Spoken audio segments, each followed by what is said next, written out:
يا مساء الخير، عاملين ايه؟ ورمضان كريم وكل سنه وانتم طيبين. والنهارده بقى جوله جديده وليله جديده من جولاتنا في ليالي رمضان. وجولتنا النهارده هتكون من ممشى اهل مصر. تعالوا بقى نتفرج عليه ونشوفه بعد الافتتاح بقى شكله عامل ازاي. يلا بينا بقى ننزل تحت ونصوره مع بعض. وحاليا كده انا تحت في الممشى، واول حاجه حبيت اصورها هو المنظر الجميل اللي هتشوفه وانت واقف على الممشى على نهر النيل. اللي قدامنا دي كده شويه قصور، قصر طبعا عائشه فهمي، وقصر هوج اللي هو قدامنا الجميل ده. وفي قصر تاني اللي هو بتاع السفاره الهنديه، اللي هو بتاع الدكتور محمد رضا اللي هو كان دكتور الملك فؤاد. شويه قصور جميله هتشوفها وانت قاعد، وفي قصور تانية كتير. وطول الممشى طول ما احنا ماشيين برضه هحاول اصورها لكم. ده قصر هوج ده كده يعتبر سكن السفير الجزائري. طبعا هوج ده كان جان هوج ومارسيل هوج دول كانوا فاتحين بنك زمان في مصر، كان في شارع الشريف. القصر ده مبني سنة 1907. وطبعا قصر عائشة فهمي برضو مبني سنة 1907. طبعا بتاع عائشة فهمي دي كانت بنت اللي هو بنت علي باشا فهمي، وكانت متجوزة برضو يوسف وهبي. حاليا كده يلا نرجع بقى للممشى بتاعنا الجميل ونتفرج عليه. طبعا الممشى اللي انا هصوره دلوقتي طبعا ده نهر النيل الجميل. نبتدي الممشى. انا بادئ بيكم الممشى من اوله من عند كوبري 15 مايل بالظبط. ودي طبعا دي ابراج البنك الاهلي. هنكمل بقى، يلا بينا بقى نبتدي في الممشى بتاعنا نتفرج عليه. يا جماعه انا مشيت في الممشى قبل ما اصوره لكم، يعني انا نزلت، انا خدت الممشى من اوله كده من عندي كوبري امبابه لحد ما وصلت هنا عند كوبري 15 مايو. اتمشيت فيه كده عشان اشوفه مع نفسي. انا اول مره انزله النهارده. انا جيت فيه صورت قبل كده، بس صورت من فوق، من جزئيه كده اللي هي فوق من على الرصيف كده او من على طريق الاسفلت نفسه بتاع العربيات. ما نزلتش تحت لان هي كانت مقفوله. وطبعا الممشى اتفتح تقريبا في اول ثلاثة اللي فات، بقى له شهر او شهر وحاجه. طبعا ما كانش عندي وقت ان انا اجي اصوره. بصراحه انا انبهرت جدا والله بجد. انا كرأيي الشخصي الممشى جميل، نقله حضاريه كبيره جدا جدا لمنظر الكورنيش عندنا. طبعا كورنيش النيل عندنا كنا بنعاني منه من المنظر، وكنا متضايقين جدا من عدم استغلال الدوله للنيل بتاعنا وان هو يوصل بالجمال ده. بصراحه هم فاقوا توقعاتي. المنظر تحفه يا جماعه بجد. اللي قدامنا دي كده دي فندق الماريوت. طبعا المبنيين دول ما بينهم بقى قصر الجزيره اللي هو اصلا فندق الماريوت اللي هو اشتراه. قصر الجزيره ده كان بتاع الخديوي اسماعيل، ده اتبنى سنه يا جماعه 1869، وتحول بعد كده لفندق الماريوت.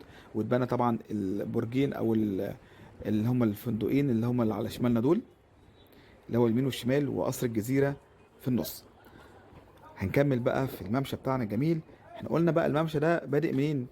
بادئ من عند كوبري 15 مايو وبينتهي عند كوبري امبابة.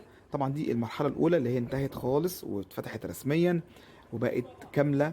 طبعا فيها مطاعم، فيها جراشات، فيها 3 جراشات. حاجة بصراحة يا جماعة جميلة جدا جدا.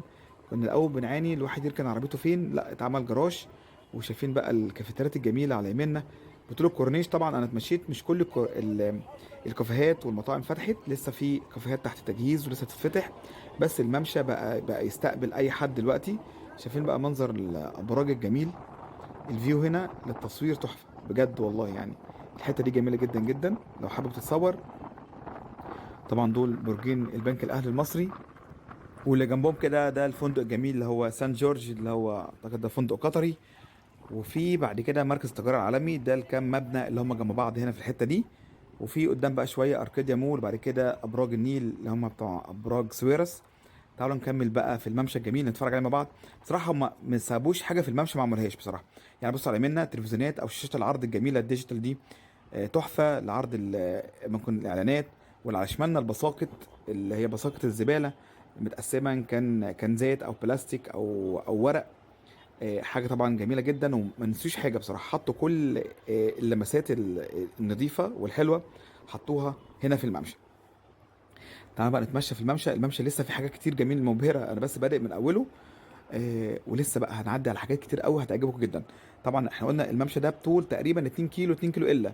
هي الجزئيه ما بين الكوبرين اللي هي المرحله الاولى اللي احنا قلنا عليها، اللي هي من كوبري امبابه لحد كوبري 15 مايو. هم واخدين اعتقد من اللي انا قريته ان هم هيجددوا الكورنيش كله بدايه من شبرا الخيمه لحد حلوان. تمام. بس هم حاليا في 3 مراحل اللي هم شغالين فيها فعلي، اللي هي المرحله اللي احنا ماشيين فيها دي المرحله الاولى. بصراحه الابراج شكلها حلو قوي. المهم انا هتكلم كده وانا بصور، وانتوا خليكم مع التصوير، وبرضه ايه خليكم مع الكلام لو حابين تسمعوه. احنا قلنا طبعا نرجع لكلامنا. المرحله الاولى احنا قلنا اللي احنا ماشيين فيها، اللي هي من كوبري امبابه لحد كوبري 15 مايو، دي تقريبا بطول 2 كيلو، 2 كيلو الا حاجات بسيطه. دي انتهت خالص واتسلمت وافتتحت رسميا خلاص، وشغاله زي ما احنا شايفين، وبتستقبل الناس طبعا فري من غير تذاكر. هي من بره كده في بوابات دخول على فكره يا جماعه، يعني مش من اي مكان تقدر تنزل الممشى تحت. في بوابات دخول جميله واللي هي البوابات اللي هي بتاعه الكشف عن المعادن او الحاجات دي يعني، للامان برضو لينا، بدون تذاكر بدون اي حاجه، فري. اي حد يقدر يدخل عادي ويتمشى فيه، بس رجاء يا ريت نحافظ عليه ونحافظ على الجمال. بص تعال نبص على الكورنيش، بص انت تبص كده تحت شايف نظافه يعني، انت كده المايه تحتيك. كنا الاول نقف على الكورنيش نشوف طبعا الاكياس وعلب الكشري والحاجات المرميه ومتركنه على حرف النيل. بص مفيش اي حاجه من دي خالص، لان النيل ماشي تحتيك، انت الممشى ماشي على النيل نفسه، مش جنب النيل، لا احنا ماشيين فوق النيل نفسه. حاجه رائعه بصراحه. بصوا هنا برضو في شويه فيلل وقصور هنا، حاول اعمل لكم زوم عليها. دي كلها فيلل، طبعا هتلاقي معظمها بتاعت سفارات. يعني معظم الفيلل اللي موجوده هنا في الزمالك، طبعا دي اللي قدامنا دي منطقه الزمالك. بص ده قصر، وده قصر تاني، وفي تالت ورابع وخامس. هحاول كل طول ما انا ماشي كده اعمل لكم زوم عليهم ونشوفهم مع بعض.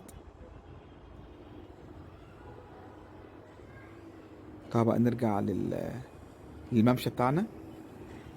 لسه الممشى فيه حاجات مبهرة، احنا لسه في اوله بجد. الممشى بالنسبة لي جميل جدا، اتمنى. وادي بص بقى عربيات الجولف الكهرباء دي، دي بتاخدك تنقلك، لان الممشى طبعا طويل، تاخدك تتمشى. مش عارف بقى هي دي بفلوس ولا لا، بصراحة انا ما سألتش. بص برضو عمال النظافة، وفي امن، في شركه امن اصلا متوليه التامين بتاع الممشى، ودي حاجه كويسه جدا جدا. عشان والله لو حد غلط يتعاقب يعني، لو مفيش تسيب، يعني التسيب بصراحه بيؤدي للاهمال، والاهمال بيؤدي للخراب، ومش هنلاقي المهمش ده بعد كام شهر. شايفين بقى المحلات اللي على يمنا، مطاعم وكافيهات، شكلها جميل جدا بصراحه. شايفين القعده هنا تحفه. طبعا انا بصور على فكره، انا بصور قبل المغرب تقريبا بربع ساعه، عشان نكون عارفين قبل المغرب. خلاص المغرب هيأذن، وانا مش عارف افطر فين بصراحه، بس انا ممكن هطلع اخلص تصوير واطلع افطر في اي مطعم بره. انا كنت حابب اصور الممشى الصبح يعني.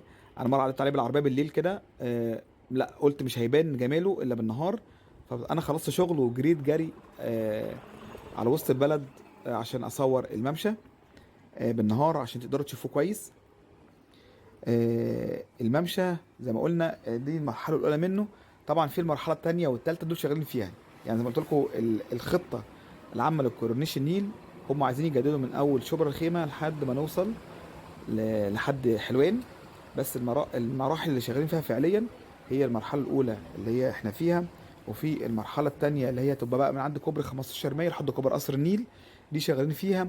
وفي المرحله الثالثه اللي هي من عند كوبري امبابه، اللي هي نهايه المرحله دي، لحد كوبري الساحل. دي مرحله طويله شويه، تقريبا طولها 3 كيلو، 3 كيلو متر ونص او 3 كيلو متر وربع.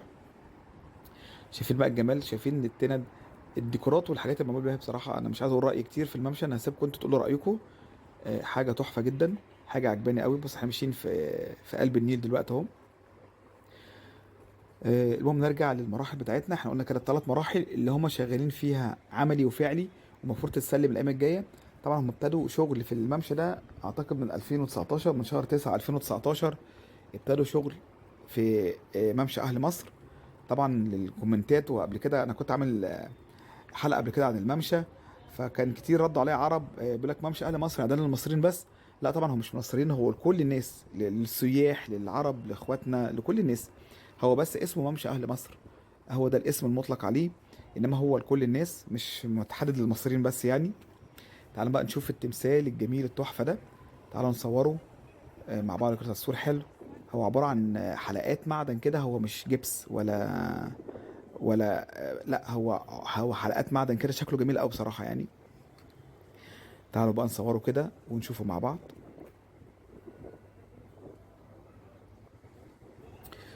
التمثال كده عباره عن، هو زي ما قلت لكم حلقات كده معدن رقيقه جدا. انا هحاول كده اقرب لكم، بس عايز يعني بص، شفت الشباب اللي بتتصور دي، شوف الفيو اللي وراه، طبعا اللي هي منطقه الابراج اللي وراهم. شايفين بقى برضه شاشات العرض على الشمال، هتلاقي برضه طول الممشى. اعتقد شاشه العرض دي هتبقى شاشات للاعلانات، لا انت عايز تعرض اعلانك او بتاع، فدي بطريقه حديثه وجميله جدا، اشيك من الاعلانات اللي هي بتطبع اللي هي الفينيل والحاجات دي المكتوبه. وبرده طرق حديثه وجميله. وادي منظر النيل ورانا، وغروب الشمس الجميل. تعال نكمل بقى التمثال. طبعا التمثال ده عمله او صممه دكتور اسمه دكتور احمد موسى، ده مدرس النحت بكليه فنون جميله بجامعه حلوان. هو اللي مصمم التمثال ده. والتمثال ده يعني على كلامه او على ما قريت هو بيرمز للست المرأة المصرية يعني، واللي نازل من ايديها دي يعني زخات مطر، او المطر اتجمع بين ايديها وبينزل يكون نهر النيل، او هو رمز للحياة. طبعا المية دي رمز للحياة. هي دي فكرة التمثال. شايفين التمثال مفرغ زي، انا لو قربت شوية هتشوفوا يعني هو مش مصمت، هو مفرغ. وبصراحة شكله جميل جدا. شايفين هو عبارة عن حلقات معدن كده، اعتقد 2 مللي ولا 3 مللي سمكها، مرصوصة فوق بعض بطريقة معينة، مديها شكل التمثال اللي هي المرأة المصرية. ودي اللي هي المفروض على كلامهم دي المية اللي هي اتجمعت على ايديها من المطر وبتنزل فكونت نهر النيل يعني. تمثال جميل. وادي المنظر من وراه، ده مركز التجارة العالمي اللي على يميننا ده. بص الممشى فيه ممرات وبصراحة أماكن جميلة جدا. طبعا هم بقى حاليا شغالين في المرحلتين، اللي هي بتبقى من عند كوبري امبابة اللي هو هننهي عنده ان شاء الله الحلقة لحد كوبري الساحل. وفي المرحلة التانية اللي هي من عند كوبري 15 مايو اللي احنا بدأنا من عنده لحد كوبري قصر النيل. دول شغالين فيها وان شاء الله تتفتح قريب. ده الدور اللي فوق كده. احنا قلنا ال الممشى مستويين، يعني في مستوى فوق اللي انا ابتديت منه التصوير، بس انا ما صورتش فيه كتير قوي لان الجمال كله في تحت. الجزئيه اللي تحت دي عرضها بيتراوح من 4.5 ل6.5، اللي هي الممرات دي. وفوق برضو الكورنيش متجدد كله، وبرضو عاملين قعدات خشب بس قعدات تقعد. بص الممشى جميل. كل والله الناس اللي مبسوطه كله جاي يتصور. إيه، بصراحه نقله حضاريه كبيره جدا. وحاسس ان المشروع ده ضرب يعني اكتر من عصفور بحجر واحد. يعني هما وقف التعديات طبعا على نهر النيل. النهر النيل كان كله تعديات، زائد بقى ايه شالوا كل الازالات والمخالفات اللي كانت موجوده على نهر النيل. وبالتالي محدش بالوضع الجديد ده هيقدر يعمل مخالفات على نهر النيل تاني. ودي اهم نقطه عجباني جدا جدا من المشروع ده، ان مش هيبقى فيه تعديات، هيبقى الممشى للناس بس. كان الاول في ناس قاعده ومراكب مربوطه، ويعني كانت ليله، كان فرح العمده يعني كان موجود على الكورنيش عندنا. دلوقتي بعد كده كل حاجه هتبقى مرخصه، كل حاجه هتبقى مسيستمه. اللي عندنا دول افراد امن. وكل اللي على يمنا دي اليوفا دي كلها المفروض مطاعم او كافيهات او كافيتريات يتفتح. ودي بقى البساقط الجميله زي ما قلت لكم.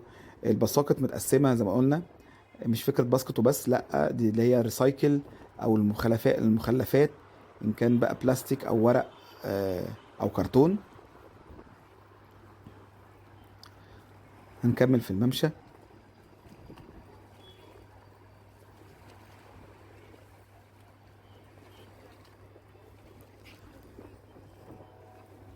طيب اسيبكم بقى شويه كده مع الممشى وهرجع لكم تاني. وبجد يا جماعه يعني ما تروحوش في حته، الممشى جميل جدا اتفرجوا عليه كله. الممشى ما فيهوش حاجه غلط، هتحسه انه بيبهرك طول ما انت ماشي عايز تتفرج عليه. ويعني لو الفيديو عجبك يا ريت ما تنساش تعمل لايك وتشترك في القناه لو ما اشتركتش. ويا ريت تعمل كومنت على الفيديو. يعني هي مساعدة ليا لان عندي برضو التفاعل في القناه مبقاش قوي بسبب اهمال القناه، او بسبب عدم استمرارية نزول الفيديوهات على القناه. فيعني لو فعلا القناه عجباك فيا ريت تدعمني بلايك وكومنت عشان الفيديو يقدر يوصل لاكبر عدد من الناس.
الجزئيات دي بقى دي دخول هي دخول الممشى. يعني انت لو حابب تدخل الممشى مش تدخل من اي مكان، هم محددين كده بوابات تدخل فيها الممشى.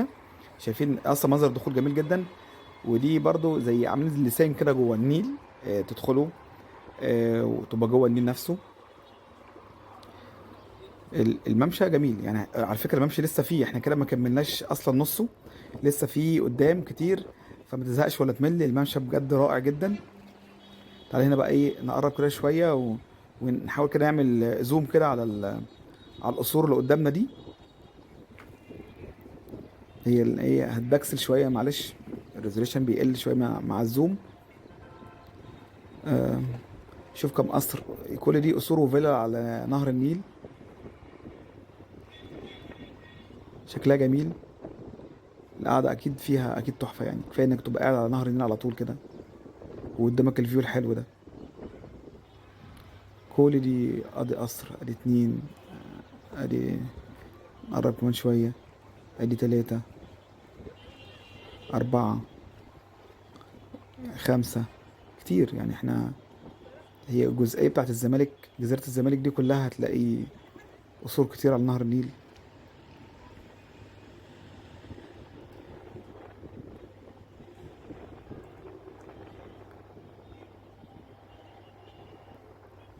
وادي كمان اهو.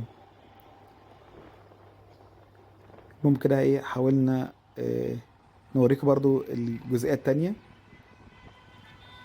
طبعا اللي قدامي هنا دي كده دي جزيرة الزمالك. طبعا جزيرة الزمالك لو انت حابب تتعرف عليها اكتر، انا عامل جزئين.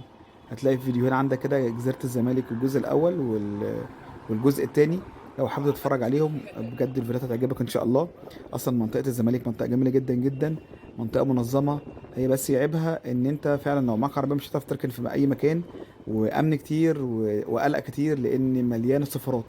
اعتقد كل سفارات مصر موجودة في منطقة الزمالك. بس منطقة لا تمنع ان هي منطقة جميلة وهادية جدا وراقية جدا. بس هي عيبها بس اللي هي موضوع فعلا العربية دي موضوع بيقرب جامد، انت لو هتركن مش هتلاقي ركنة بتاتا. فانت تدخل ماشي على رجلك افضل. ادي برضو من ضمن الشاشات اللي احنا بنشوفها. بس الشاشة كبيرة قوي ما شاء الله. الواحد بعد كده يسيب بيته افضل ويجي يقعد هنا يتفرج على التلفزيون عندهم. واللي ورا دي برضو تبقى كافيهات. نرجع ونلف. بصراحة أنا بشكر كل يعني صاحب الفكرة واللي صمم الممشى ده. بصراحة يعني هو راعى فيه كل شيء، راعى كل شيء فيه بصراحة. حاجة جميلة جدا. أنت قاعد في مكان نظيف، أماكن بص زي الدكك والكراسي اللي موجودة على اليمين. بطول الكورنيش تلاقي موجود أماكن للجلوس، أماكن رمي المخلفات، أماكن تقف وتتفرج على النيل، أماكن تتصور. يعني أنت كل الفيو اللي وراك في ظهرك من أبراج لبنوك، كل المباني شكلها جميل في ظهرك وجميلة. الممشى، حتى الهوا هنا جميل قوي. انت على النيل يعني اكيد مش هتلاقي اجمل من كده هوا. وادي دي كافيهات تانية. طبعا زي ما قلت لكم هي كل الكافيهات ما اشتغلتش، يعني مش كله فتح. بص الجمال والديكور. الحمد لله هم ما سابوهاش للعشوائيات او تبقى راندوم كده اي حد يجي يفتح اي حاجه. لا اعتقد هم عملوا مناقصات وما اختاروش اي حد يجي يفتح هنا. والحاجه هنا مفتوحه بصراحه على مستوى.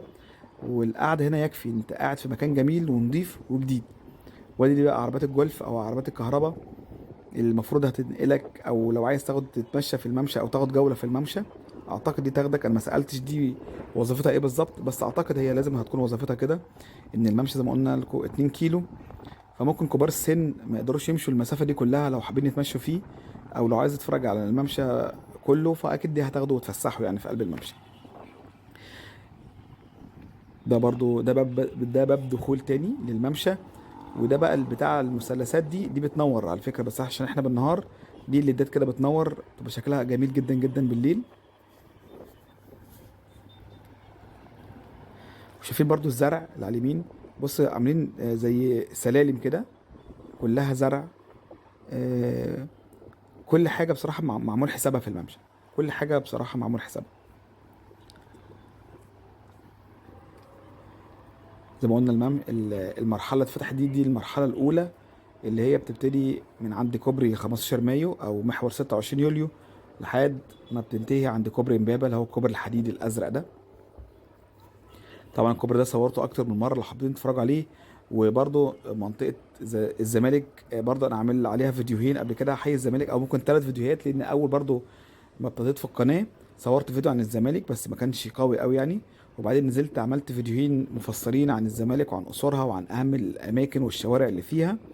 هتلاقي الجولتين دول موجودين عندك بحي الزمالك الجزء الاول والجزء التاني لو حابب تتفرج عليهم. وبرضه بحاول احط لك لينك الفيديو في صندوق الوصف.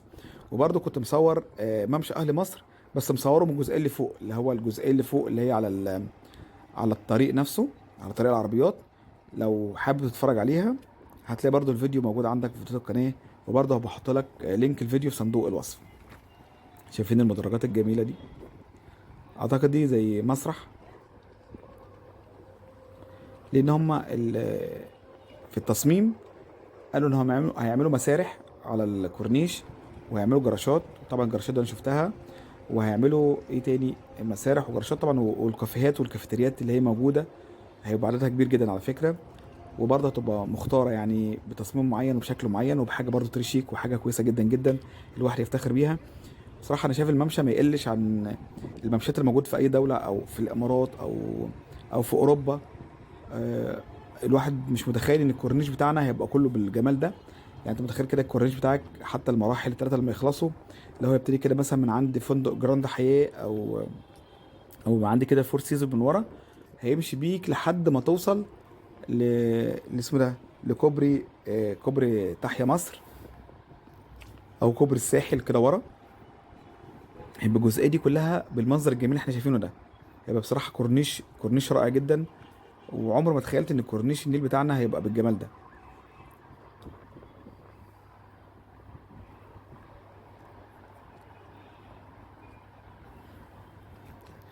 طبعا الدنيا فاضيه يا جماعه عشان انا كده وقت الفطار، يعني هو المغرب خلاص هيأذن على فكره. فالناس كلها يا اما قاعده جوه المطاعم عشان تاكل، يا اما خلاص في بيوتها، يعني الناس مشيت يعني. فعشان كده الممشى فاضي. وانا شايف ان هي فرصه حلوه ان الممشى نقدر نشوفه بصوره افضل، يعني بعيد عن الزحمه وبعيد عن الدوشه. انت كده قادر تشوف الممشى بصوره اوضح وبصوره اشمل. طبعا العلمانية دي كلها برضو ان كان ده كامينج سون ده هيتفتح قريب. ده ممكن بقى يكون كافيه او مطعم، معرفش. بس بغض النظر اكيد هيبقى حاجه جميله جدا جدا. هنكمل برضو. دي برضو شايفين الشاشه الكبيره قوي، برضو شاشه العرض اللي جايه دي كام بوصه دي؟ 400 بوصه ممكن.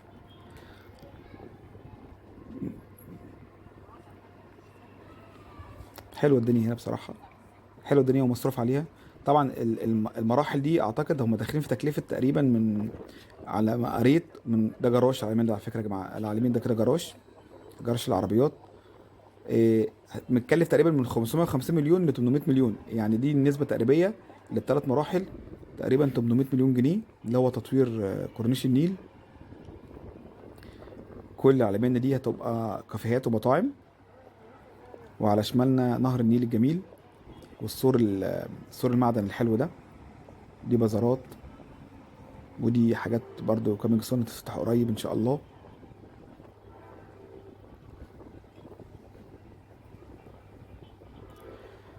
طبعا جولتنا النهارده في الممشى ضمن يعني جولتنا في ليله رمضان. المفروض ما اشرحش ده ايه، ده اليخت بتاع جي تي ايه ده باين، والله نفس شبهه بالظبط. يعني اللي بيلعب جي تي ايه هتلاقي اليخوت اللي بياخدها في اللعبه شبه دي كده. المهم نكمل في جولتنا. جولتنا دي بقى هتكون الجوله او الحلقه السادسه ان شاء الله من ليالي رمضان. قلت حبيت اصورها من ممشى اهل مصر.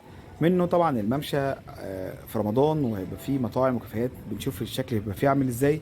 زائد ان الممشى بصراحه انا اتاخرت عليه كتير جدا في التصوير. انا كنت عايز اصوره من زمان من اول الافتتاح، بس ما عنديش الوقت ان انا اصوره. شايفين بقى الكافيه الجميل ده؟ يعني بصراحه القعده جميله جدا يا جماعه، والله القعده هنا تحفه.